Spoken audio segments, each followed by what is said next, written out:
Nous sommes en guerre. En guerre sanitaire, certes. Nous ne luttons ni contre une armée, ni contre une autre nation. Mais l'ennemi est là.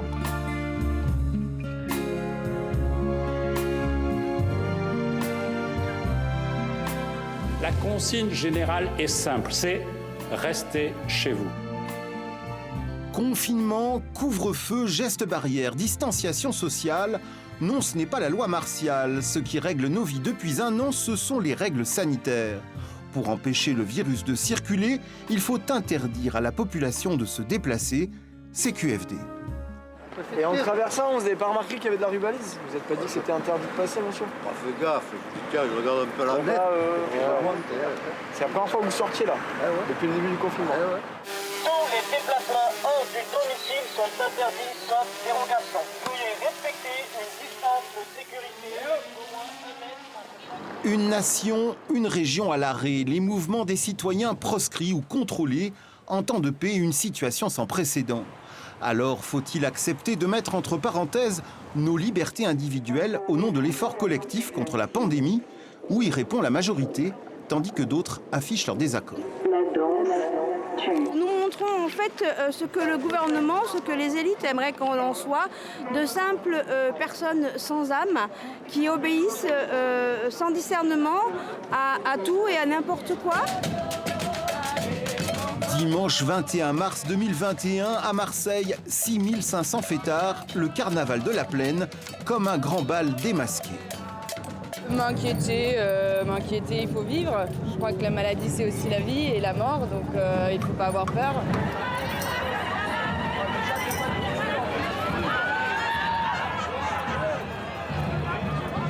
Comment on se pose la question socialement, comment on continue de vivre et de faire des choses ensemble, et tout en prenant soin les uns des autres. Le carnaval de la Plaine, une fenêtre dans nos vies confinées, ou rassemblement irresponsable mettant des vies en danger, à chacun sa conception de la liberté, à chacun de juger.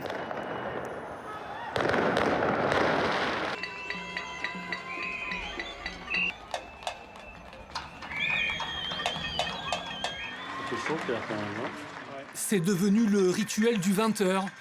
Les balcons se transforment en tribunes.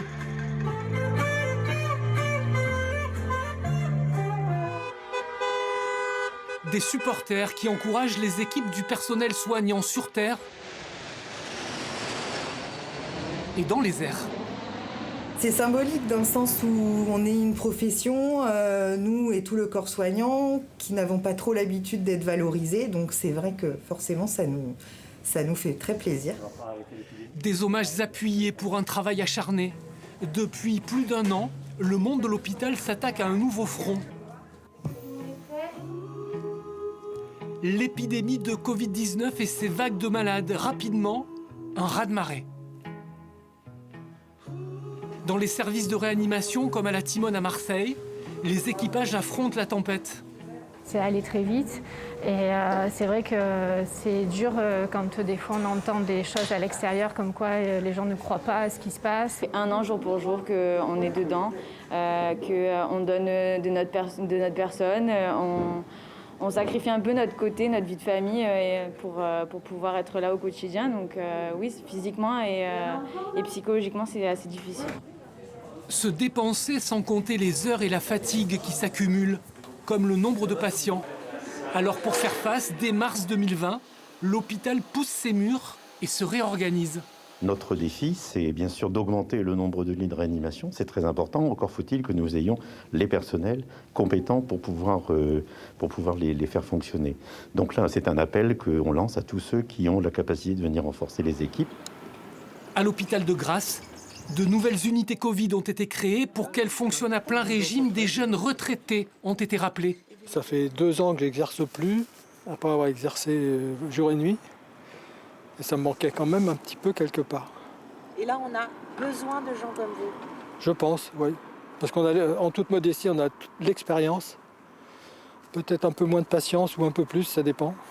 On a l'expérience quand même, pour gérer les cas difficiles. Pour partir à la guerre, les volontaires ne manquent pas. Le CHU de Nice a reçu le renfort de la réserve sanitaire, des infirmières venues d'Alsace ou du Cantal. Je suis arrivée, j'étais un peu stressée, je me disais où comment ça va se passer, est-ce que je vais réussir à gérer. Et puis j'ai tellement été bien entourée, puis la pression est vite redescendue. Pour les soignants du service, de voir arriver des renforts d'autres régions de France, c'est aussi un élément extrêmement positif. Ça leur montre qu'ils ne sont pas seuls pour affronter cette épidémie. Hôpital public et secteur privé mettent en commun leur savoir-faire. À Marseille, la clinique Bouchard est depuis le début de l'épidémie en première ligne. Il y a juste la glycémie. Ici aussi, la réanimation est en tension et le personnel épuisé. Je suis ici depuis le début. Du coup, nous, on a doublé la capacité au début, donc on a été là tout le long. On a vécu des choses un peu compliquées parce que doubler l'effectif, c'était aussi assez compliqué. Mais bon, on est là. Une union qui fait aussi la force de l'offre de soins dans les Alpes-Maritimes. L'hôpital privé Arnaud de Sanck à Mougins a ouvert une unité Covid et des membres de son personnel ont rejoint la réanimation de l'hôpital de Grasse. Solidarité entre les personnels soignants d'une part, ne serait-ce qu'à l'intérieur de l'établissement, mais également vis-à-vis de leurs confrères des autres établissements et publics, a été enclenchée dès le mois de mars l'année dernière. Aujourd'hui, ils sont un petit peu fatigués, usés, mais quoi qu'il en soit, nous avons eu un certain nombre de personnes volontaires pour aller aider. Grâce à la mobilisation du personnel, la région a multiplié par 2 le nombre de lits en réanimation, 850 à ce jour. Plus de 35 000 cas Covid ont été hospitalisés dans les 35 hôpitaux de notre région. Aujourd'hui, les applaudissements d'hier se sont tus. C'est à l'abri des hommages que nos soignants poursuivent leur nuit et jours sans fin.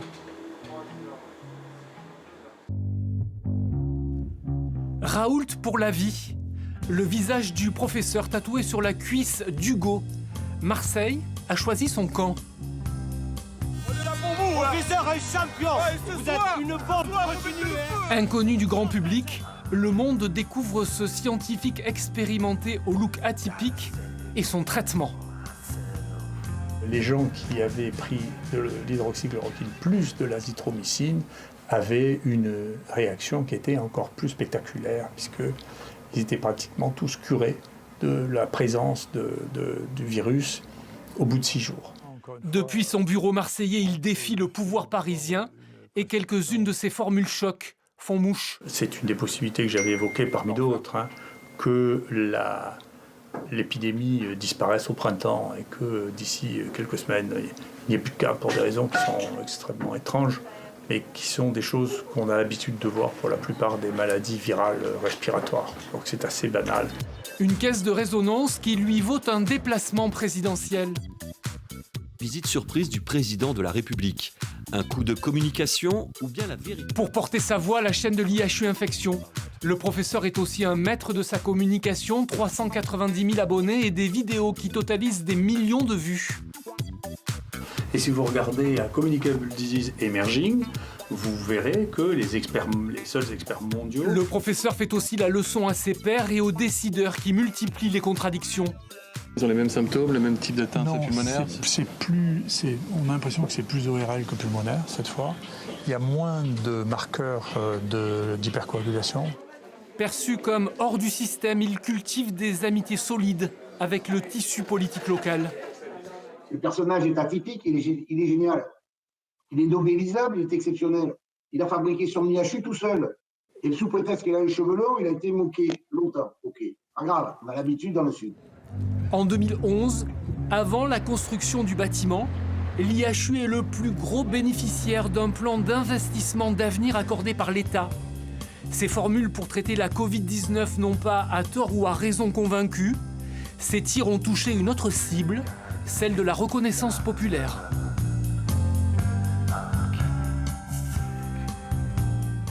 Aujourd'hui, c'est Mayoli peut-être. Je crois, oui. Parce que c'est vendredi. Notre maman, en tous les cas, aujourd'hui, vu son état, elle est en accompagnement en fin de vie. Et aujourd'hui, pour vivre, elle a besoin qu'on soit là, qu'on la touche, qu'on ait du contact et de l'amour, et voilà. Une barrière de verre entre les générations, des aînés protégés mais isolés, privés de contact. Dans les EHPAD, c'est l'un des effets de la pandémie. Ma mère a des troubles cognitifs assez importants, des troubles de la mémoire immédiate, comme beaucoup de personnes qui résident en EHPAD.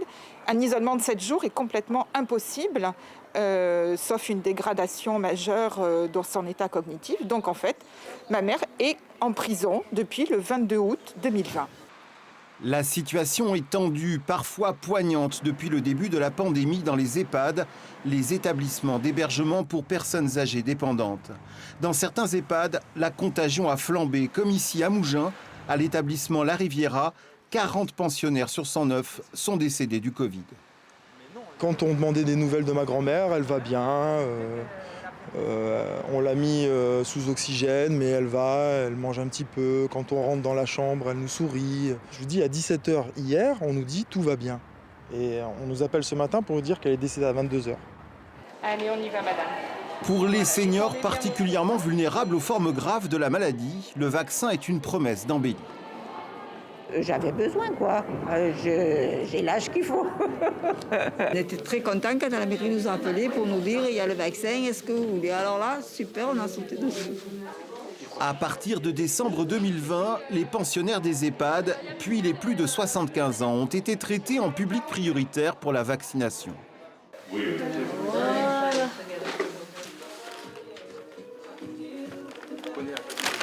Pendant que les aînés reprennent courage, la jeunesse se désespère. Ces denrées alimentaires, ces produits de première nécessité que l'on stocke dans une épicerie solidaire à Nice, sont destinés aux étudiants. Une année universitaire chaotique et plus de petits jobs pour faire bouillir la marmite, la misère, la vraie, à 20 ans. On a eu un témoignage il n'y a pas longtemps, hier, d'une personne qui avait 25 centimes et qui est partie au Spar en bas à Carras pour acheter une tomate. Et c'était son repas. Voilà, son dîner, c'était une tomate. Et avec peu de ressources, qu'est-ce qu'ils vont faire? Payer leur loyer ou acheter de nourriture? Du coup, ils sont vraiment dans cette situation de galère. J'étais en contact avec Vic, j'ai pas été malade. En confinement, avec maman, à Nice, Apolline, 2 ans, vit un tête-à-tête forcé avec sa mère Nathalie, pour le meilleur et pour le pire. Tu mettre à maman? Là, comme ça. Tu mets le toit toute seule? Si ça dure trop longtemps, il y a forcément des tensions. Puis moi, je suis aussi énervée, je perds la patience, je suis fatiguée. Et puis, on coupe tout lien social, au final. Hein? Et oui. Si ça dure trop longtemps, ça va être difficile. Ding dang dong, ding dang dong. Au revoir avec maman. Au revoir. Au revoir.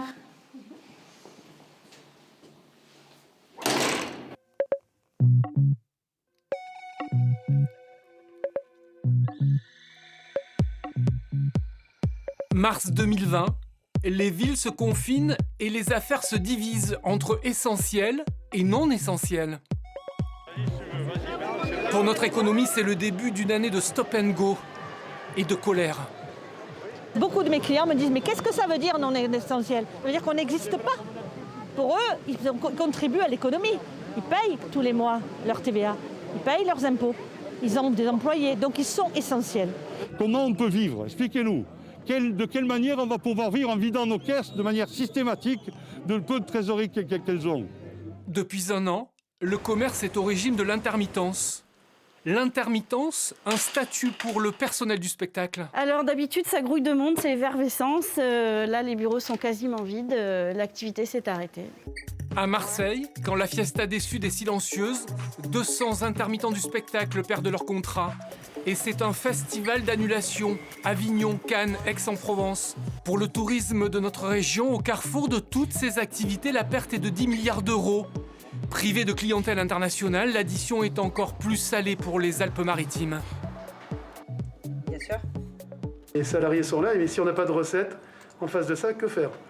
Donc voilà, encore une fois, on me confine, mais on ne cherche pas trop à comprendre pourquoi. Les mesures sont prises sans faire appel aux professionnels, comme toujours d'ailleurs. Dans les Alpes du Sud, la neige est au rendez-vous, mais pas les skieurs. Privés de forfait, la mécanique des stations s'enraye. Une station de ski sans le ski, on le voit, on a des résultats vraiment très très médiocres, puisqu'on est entre 15 et 20% de fréquentation sur l'ensemble de la saison depuis le mois de décembre. Les stations s'adaptent, moins de ski alpin, mais peut-être plus de montagne. Les gens ont bien sûr bien apprécié parce qu'on a fait Raquette chamallow, raquette igloo, chèvrerie, on a fait plein de nouveaux trucs qu'on ne faisait plus, quoi. La pandémie réinvente la politique de l'offre et de la demande. Hier, ces fraises régalaient la clientèle des bonnes tables de Vaucluse. Avec leur fermeture, le producteur les propose directement aux consommateurs. On fait en sorte de les vendre aux consommateurs locaux qui se sont rendus compte que pas loin de chez eux, il y avait des producteurs qui savent français, qui travaillaient bien. Là, je viens un peu plus, une fois ou deux par semaine, puis je prends aussi pour d'autres membres de ma famille ou des voisins. Partout, le virage des circuits courts passe à la vitesse supérieure. Beaucoup de commerçants revoient aussi leurs modèles économiques click and collect pour ne pas disparaître. Un grand mal pour quelques petits biens. Les eaux de Marseille accueillent de nouveaux visiteurs. Leur principal sens, c'est l'ouïe. Du fait de l'absence d'activité humaine en ce moment, sont dans des moments de quiétude absolue. Un monde avec plus de silence, c'est la promesse d'une pêche abondante, plus responsable, plus respectueuse de l'environnement. L'économie est peut-être aussi en train de faire sa crise de croissance.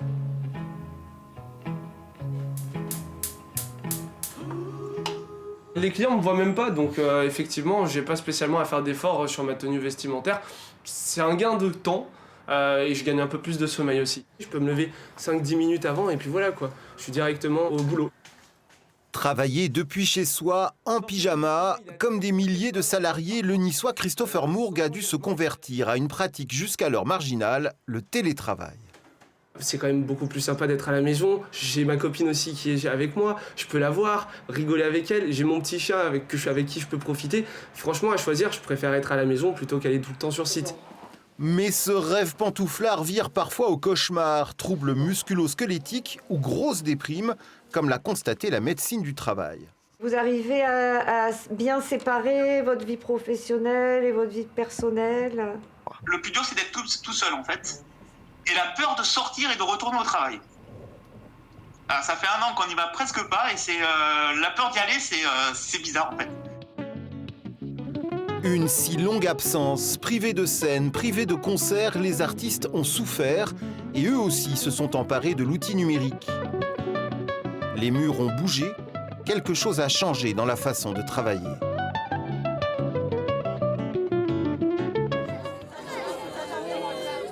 Sidération, l'école de Pont-de-Vivaux, ce vendredi 13 mars 2020. Jusqu'au 6 avril.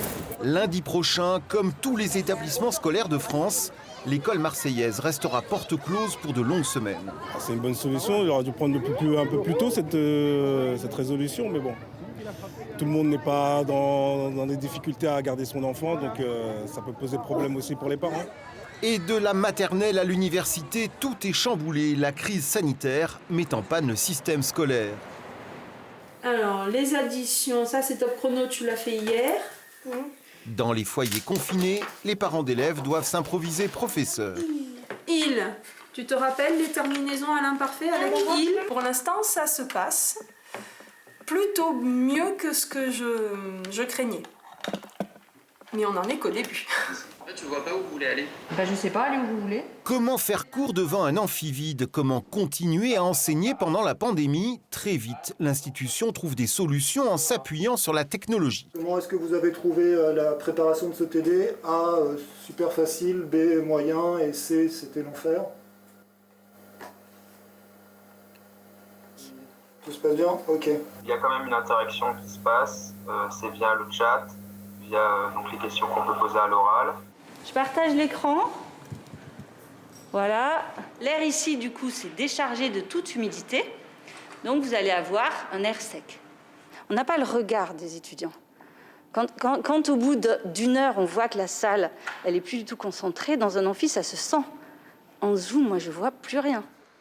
Pour bon nombre d'étudiants, l'équation est difficile à résoudre.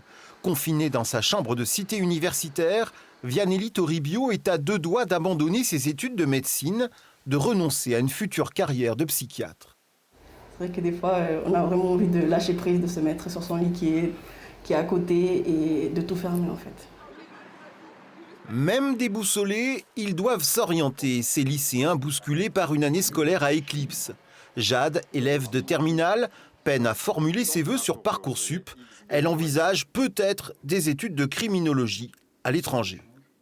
Malheureusement, on ne retrouve même pas ça sur Parcoursup, donc, mais je vais quand même faire des choix comme une licence de droit, je vais demander sur Parcoursup en France, une licence de chimie ou encore un DUT de diététique. Choisir une orientation dans l'état dans lequel ils sont, c'est leur demander de décider quelque chose qu'ils ne seront même pas sûrs de faire. Avec ce qu'ils vivent au jour d'aujourd'hui, ils ne sont plus en capacité d'entrevoir de l'avenir. Cette étrange année scolaire aura tout de même connu ses beaux moments d'émotion, comme lorsque Céline Robert, enseignante au lycée Marseille Vert, retrouve sa classe de français au complet en juin dernier. Je suis très contente de vous voir, vraiment, parce que l'expérience des classes virtuelles nous a permis de passer la période compliquée, mais c'est quand même le cœur de notre métier d'être face à vous et de pouvoir vous transmettre en vrai les choses.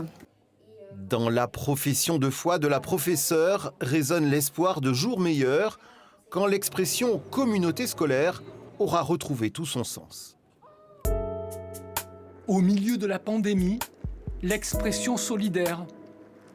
À Marseille, le stade Vélodrome a investi d'autres terrains.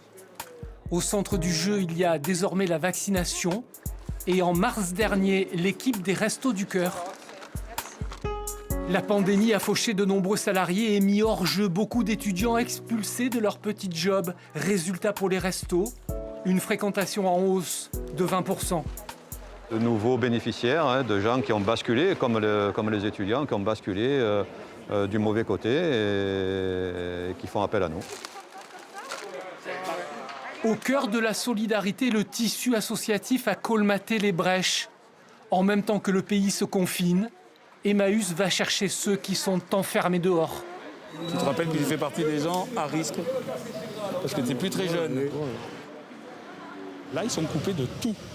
Et tout ça se passe pour l'instant dans la rue.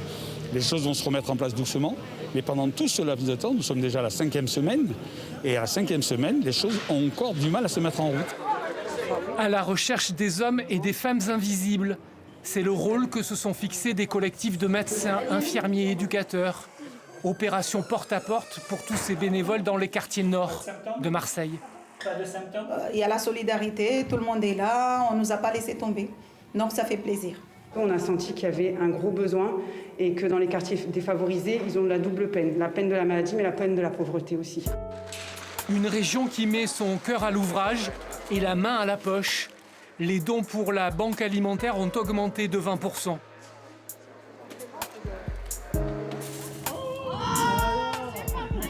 Comment tu vas, toi, mon pipi? Ça va, toi? Dans le quartier populaire du Suquet à Cannes, ce sont les minots qui veillent sur les aînés.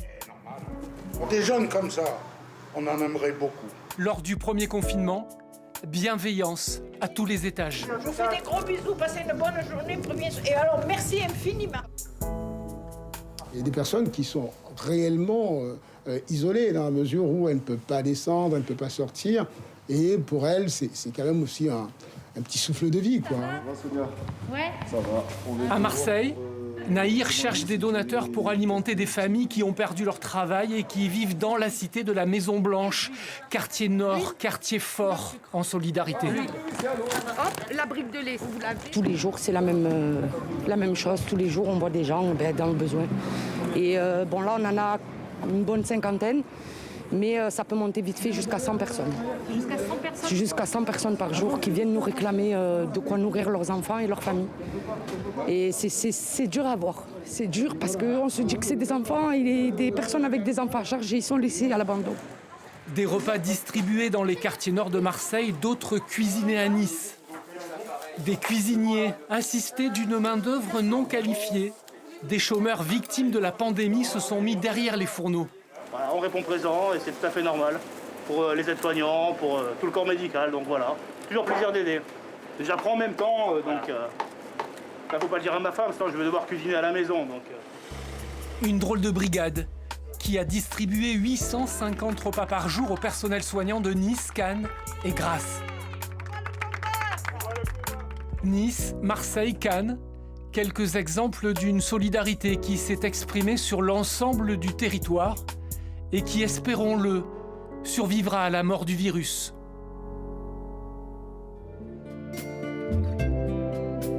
Bien sûr, nous en rêvons tous, de ce monde sans masque, sans gestes barrières. Un monde où la proximité sociale sera la règle, où l'on boit des verres entre amis, en terrasse. Un monde débarrassé de la menace. Notre utopie inavouée, le monde d'après.